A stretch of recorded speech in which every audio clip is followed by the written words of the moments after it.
السلام علیکم ورحمۃ اللہ وبرکاتہ۔ محترم سامعین، پریکٹیکل نورانی قاعدہ کورس میں خوش آمدید۔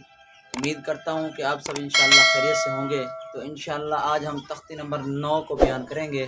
تختی نمبر 9 کا جو نام ہے مد کے قاعدے کی مشق اور قواعد سابقہ، یعنی جو قواعد سابقہ گزرے ہیں ان کی بھی اور مد کے مشق بھی یہاں کرائیں گے انشاءاللہ۔ اور اس تختی میں مد کے 3 قاعدے ہیں۔ 3 قاعدے کون سے ہیں؟ حرف مدہ کے بعد یعنی الف واو اور یا جو مدہ حرف تھے ان کے بعد اگر حمزہ آ گیا تو وہاں مد ہوگی، اور حرف مدہ کے بعد اگر ساکن کہیں پہ سکون آ گیا یعنی وقف آ گیا تو وہاں پہ بھی مد ہوگی، اور حروف لین کے بعد اگر سکون آ گیا یعنی وقف آ گیا تو وہاں بھی مد ہوگی۔ یہ 3 قاعدے ہیں یہاں پہ تختی نمبر 9 کے مد کے قاعدے جو ہیں وہ 3 ہیں جو میں نے آپ کو بتائے ہیں۔ تو سبق شروع کرنے سے پہلے میں آپ کو ایک چیز بتا دوں کہ ہم نے قواعد سابقہ جو گزرے ہیں ان کا خیال رکھنا ہے۔ کیسے خیال رکھنا ہے؟ یعنی حرکت کی غرض کا خیال رکھنا ہے، یعنی تنوین کی غرض کا بھی خیال رکھنا ہے، اور حرکات مدہ کا بھی خیال رکھنا ہے، اور موٹے حروف بری کا یہاں پہ وہ بھی خیال رکھنا ہے۔ تو ان سب کو ہم ساتھ لے کر یہاں پہ چلیں گے۔ تو ہم چلتے ہیں اپنے سبق کی طرف۔ جیسے حمزہ کھڑی زبر آ، یہ حرف حرکات مدہ ہے، بچے کو بتانا ہے، یعنی 7 نمبر تختی سے ہے۔ اور اس کے آگے ہے میم زبر ما، یہ حرکت والا حرف ہے۔ نون زبر نا، یہ بھی حرکت والا ہے۔ جب ان کو ملائیں گے تو یہ بنے گا آ مانا، یعنی حرکات مدہ والے حرف کو کھینچنا ہے آ، اور میم زبر ما آ ما، میم کو نہیں کھینچنا کیونکہ میم حرکت والا ہے، حرکت کی غرض بھی نہیں جانی چاہیے، اور حرکات مدہ کی بھی غرض نہیں جانی چاہیے، کیونکہ حرکات مدہ کی غرض ہے ایک الف کے برابر مد کرنا، اور حرکت کی غرض کیا ہے؟ لمبا نہیں کرنا۔ یہ خیال رکھنا ہے۔ آ ما نزبرنا آ مانا، یعنی حرکات مدہ کو کھینچ رہے ہیں ہم اور حرکت کو نہیں کھینچ رہے ہیں، اور حرکت کی غرض ہے کھینچنا نہیں، لمبا نہیں کرنا، جھٹکا نہیں دینا۔ تو حرکات مدہ کی غرض کیا تھی کہ ایک الف کے برابر مد کرنا ہے، تو اس کو کھینچنا ہے۔ اس چیز کا ہم نے بچے کو یہاں پہ سمجھانا ہے۔ اور آگے والا حرف ہے حمزہ کھڑی زبر آ، واو کھڑی زبر وا، آ وا۔ جس طرح پہلے 6 نمبر تختی میں نے وقف سمجھایا تھا، یہاں بھی بچے کو وقف سمجھانا ہے۔ جیسے آمن، اور اس کے آگے ہے حمزہ کھڑی زبر آ، واو کھڑی زبر وا، آ وا، وقت کے ساتھ آوا۔ یہ جو یا ہے یہ لکھنے میں ہے، پڑھنے میں نہیں ہے، اور یہ بچے کو بتاتے رہنا ہے۔ یہ 3 حرفوں والا کلمہ ہو گیا اور یہ 2 حرفوں والا کلمہ ہو گیا۔ یہ دونوں حرکات مدہ سے ہیں۔ ان میں سے پہلا حرف جو حرکات مدہ سے تھا، اور آگے والے جو 2 تھے وہ حرکت سے تھے۔ اور آگے والا کلمہ حمزہ کھڑی زبر آ، نوزرنی آنی، یا زبر یا آنیہ، تا 2 زیر 3 آنیتن۔ یہاں پہ یہ والا حرف جو ہے یہ حرکات مدہ سے حمزہ، اور دوسرا حرف جو ہے نون یہ حرکت والا ہے، یا بھی حرکت والا ہے، اور تا جو ہے یہ تنوین والا ہے۔ تو تا پہ ہم نے غنہ کرنا ہے، اور نون یا کو لمبا نہیں کرنا، جھٹکا بھی نہیں دینا، اور جو حمزہ ہے اس کو کھینچنا ہے کیونکہ یہ حرکات مدہ سے ہے۔ تو اس کو پڑھیں گے آنیتن۔ اگر بچے نے پڑھ دیا آنیتن تو غلط ہو جائے گا، کیونکہ حرکات مدہ کو ایک الف کے برابر کھینچنا ہے۔ تو بچہ یہاں پہ غرض چھوڑ رہا ہے، اس کو کہنا ہے بھائی ایک الف کے برابر مد کرو، تو پھر وہ کہے گا آنیتن۔ اگر آنیتن کہہ دیا تو پھر غلط ہو جائے گا، کیونکہ تنوین کی غرض جا رہی ہے، تنوین پہ غنہ ہے۔ تو یہ یہاں بچے کو سمجھانا ہے، تو پھر یہ 4 حرفوں کا کلمہ بن جائے گا، یہ بھی بچے کو سمجھانا ہے۔ اور وقف کے ساتھ یہ پڑھا جائے گا آنیہ، جیسے میں نے 6 نمبر تختی میں سمجھایا تھا، کول جو تا ہوگا وہ وقف کی حالت میں ہاں پڑھا جائے گا، تو یہ وقف کے ساتھ آنیہ۔ اور اس کے بعد یہ حرف آ گیا حمزہ یا زبر ای، نون زبر نا، اینا۔ تو یہاں پہ ہم دیکھیں گے کہ یہ یا جو ہو رہا ہے یہاں پہ لین ہو رہا ہے۔ لین والی تختی بھی ہم نے کل پڑھی تھی کہ یا ساکن ہو، پیچھے والے حرف پہ اگر زبر آ گیا تو یا لین ہو جاتا ہے۔ جیسے حمزہ یا زبر ای، نون زبر نا، اینا، اور اس کا وقت بتائیں گے عین، کیونکہ وقت کی حالت میں آخری حرف ساکن کرنا ہے ہم نے کلمے کا۔ یہ بھی بات یاد رکھیں، وقف کی 3 شرطیں ہیں، یہ شرطیں میں آج بتا دیتا ہوں۔ وہ یہ ہیں کہ جب ہم وقف کریں گے کلمے کے آخری حرف کو ساکن کر دیں گے اور سانس کو بھی توڑ دیں گے اور آواز کو بھی توڑ دیں گے، یہ تینوں شرائط ہیں وقف کے لیے۔ وصل کے لیے یہ تینوں شرائط جاری رہیں گی۔ وصل کی حالت میں کلمے کا آخری حرف ساکن بھی نہیں ہوگا، ملا کے پڑھیں گے، اور سانس بھی نہیں ٹوٹنا چاہیے اور آواز بھی نہیں ٹوٹنی چاہیے۔ یہ وقف کے تینوں شرائط وصل میں جاری رہیں گے اور وقف میں یہ تینوں شرائط ساکن ہو جائیں گے، یعنی کلمے کا آخری حرف بھی ساکن اور آواز کو بھی توڑ دینا ہے اور سانس کو بھی توڑ دینا ہے۔ تو کلمے کا آخری حرف ساکن کریں گے وقف میں عین۔ تو اس کے بعد ہم آئیں گے اس حرف پہ، یہ ہے جیم الف زبر جا، حمزہ زبر آ، جا آ۔ تو یہاں پہ ہم جیم الف زبر جا کہیں گے۔ بعض اوقات لوگ اس طرح بھی جوڑ کرتے ہیں جیم الف مد زبر جا، تو یہ صحیح نہیں ہے۔ اس کا جوڑ یہ ہے جیم الف زبر جا، حمزہ زبر آ، جا آ۔ یہ جو مد ہے یہ نشانی کے طور پر دی گئی ہے، یہاں پہ یہ مد نشانی کے طور پر دی گئی ہے، کیونکہ قواعد کا جو نام ہے نا یہ حروف مدہ ویسے ہو چکا ہے۔ جیم الف زبر جا، یہ الف جو ہے خالی ہے، اس کے پیچھے والا حرف جیم پہ زبر آ گیا۔ جب جیم پہ زبر آیا تو آٹومیٹک الف مدہ ہو گیا، تو یہاں پہ مد ہو چکی ہے، تو یہ مد کی ضرورت نہیں ہے۔ یہ نشانی کے طور پر، جس طرح بچے کو پتہ نہیں چلتا تو بچے کو سمجھانے کے لیے تو ان کے لیے یہ نشانیاں لگائی ہیں، بچوں کو سمجھانے کے لیے یا جن لوگوں کو پتہ نہیں ہوتا ان کو سمجھانے کے لیے نشانی لگائی ہے مد کی۔ مدہ سے پہلے زبر آ چکا ہے، الف مدہ ہو گیا، یہاں پہ مد ہو گئی ہے، تو اسی لیے اس کا ہم جوڑ کریں گے جیم الف زبر جا، حمزہ زبر آ، جا آ۔ یہ بات یاد رکھنی ہے، اور وقت کے ساتھ جا، اور آگے والا جیم کھڑی زیر جی، حمزہ زبر آ، جی آ۔ یہاں پہ جیم کھڑی زیر جی ہے، یہاں پہ الف نہیں ہے، کیونکہ زیر کھڑی آ چکی ہے تو الف نہیں پڑھا جائے گا۔ یہاں پہ کسی قاعدہ نورانی میں یوں بھی لکھا ہوتا ہے جیم یا زیر جی، حمزہ زبر آ، جی آ، یہ یوں بھی ہوتا ہے جیم کھڑی زیر جی، حمزہ زبر آ، جی آ، یوں بھی رواں اور جوڑ ہے، اور جیم یا زیر جی، حمزہ زبر آ، جی آ۔ اسی لیے یہاں پہ کھڑی زیر تھی، اسی لیے مد ہو گئی، اس کی ضرورت نہیں ہے۔ کھڑی زیر تھی، وہاں پہ بھی ایک الف کے برابر مد ہے نا، تو کھڑی زیر پہ بھی ایک الف کے برابر مد ہے، تو یہاں اس کی ضرورت نہیں ہے۔ اگر جیم یا زیر جی، یا کے ساتھ ہم جی کو ملائیں گے، یا ساکن ہے، پیچھے حرف کے نیچے زیر ہے، تو یہاں پہ بھی یا مدہ ہو گئی، تو اس کی ضرورت نہیں ہے۔ تو پھر یہ بن گیا جی، حمزہ زبر آ، جی آ۔ اس کے بعد آ گیا خا یا زبر خی، را دو پیش رن، خیرن۔ یہاں پہ پھر یا لین ہو رہا ہے، کیونکہ یا ساکن ہے، پیچھے والے حرف پہ زبر ہے، تو یہاں یہ لین ہو گیا یا، را دو پیش رن، خیرن۔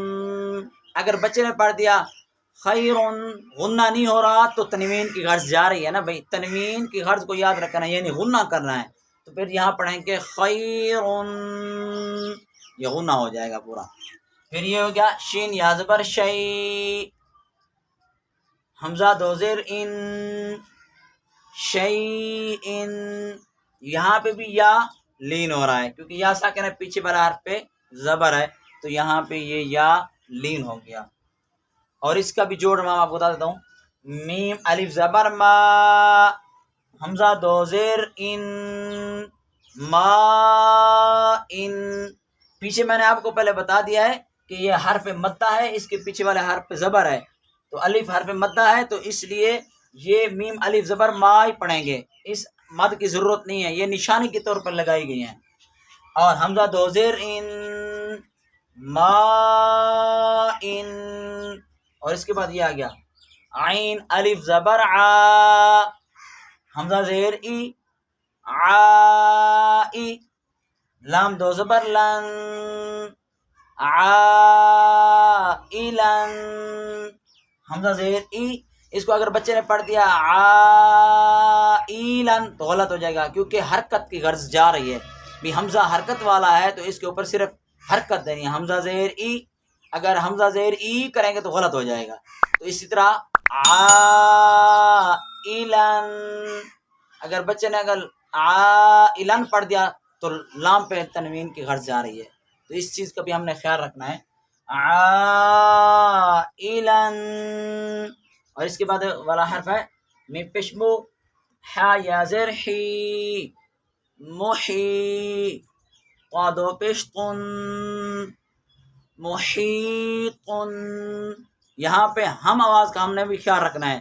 یہاں دیکھو محیطن کی جگہ اگر بچے نے پڑھ دیا محیطن، یہ لفظ غلط ہو جائے گا، کیونکہ یہ ہا سے درمیان میں ادا ہونے والا یہ ہا ہے، تو اس کو محیطن پڑھیں گے۔ اگر محیطن ہو گیا تو یہ لفظ غلط ہو جائے گا، یہ بھی بچے کو سمجھانا ہے۔ ہم آواز حروف کو بھی خیال رکھنا ہے، جتنے بھی جو قواعد تختیوں کے گزرے ہیں وہ یہاں پہ یاد رکھنے ہیں۔ غنہ بھی یاد رکھنا ہے، یہاں پہ لمبا اور جھٹکا بھی نہیں دینا ہے حرکت والے حرف کو، اور حرکات مدہ کو لمبا کرنا ہے، اور حروفوں کی ادائیگی بھی یاد رکھنی ہے، اور ہم آواز حروف بھی ملنے نہیں دینے۔ یہاں پہ یہ سارا خیال رکھنا ہے پچھلے قواعد کا۔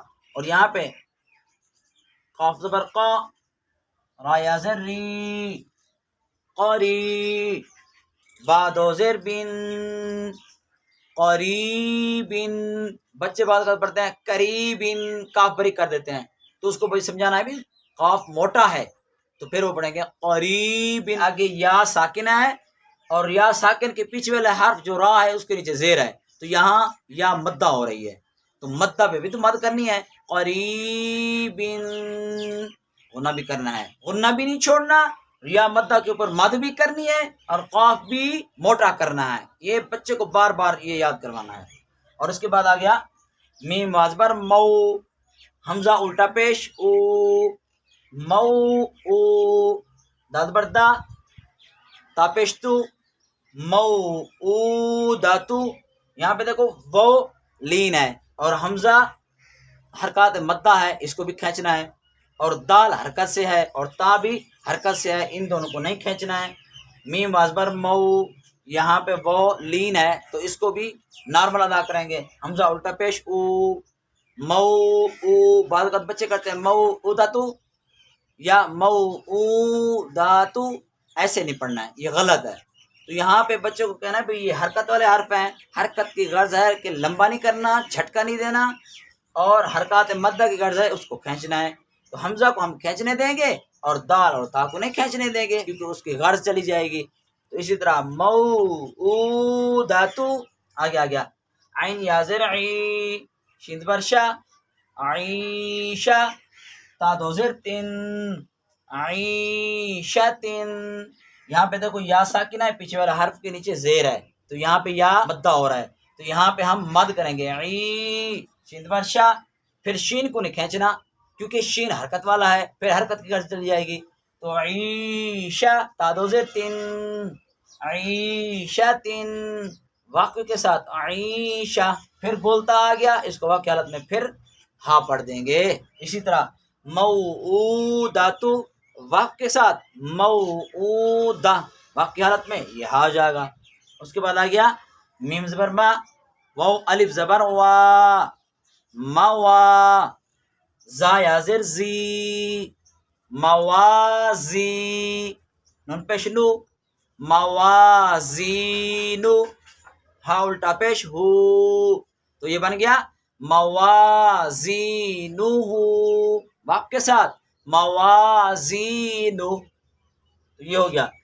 یا وازبر یو، میم زبر ما، یوم، حمزہ زیر ای، یومئی، ذال دو زر ذن، تو یہ بن گیا یومئذن۔ بعض اوقات بچے پڑھتے ہیں یومئذن، یہ غلط ہے کیونکہ میم حرکت والا ہے، حرکت کو کھینچنا نہیں ہے، یہ بار بار بات یاد رکھنی ہے، تو پھر یہ بن جائے گا یومئذن۔ ذال پہ غنہ کرنا ہے کیونکہ ذال تنوین والا ہے، اس کی غرض بھی نہیں جانی چاہیے۔ تو یہ بات ذہن نشین کر لیں۔ اس کے بعد آ گیا آخری حرف میم وازبر مو، زواد واپس زو، موضو، عین زبر ع، تا دو پیش تن، موضوعتن، تو یہ بن گیا موضوعتن۔ واو ساکن ہے، اس کے پیچھے والا حرف میم پہ زبر ہے، تو یہاں پہ وہ لین ہو رہی ہے، اور یہاں پہ بھی وہ ساکن ہے، اس کے پیچھے والا حرف پہ پیش ہے، تو یہاں پہ وہ مدہ ہو گئی ہے۔ صرف فرق یہ وہ ساکن ہے، یہاں پہ وہ ساکن ہے، پیچھے والا حرف پہ زبر ہے تو وہ لین، یہاں پیچھے والا حرف پہ پیش ہے تو وہ مدہ۔ عین حرکت والا ہے اور یہاں کو اس کو کھینچنا نہیں ہے،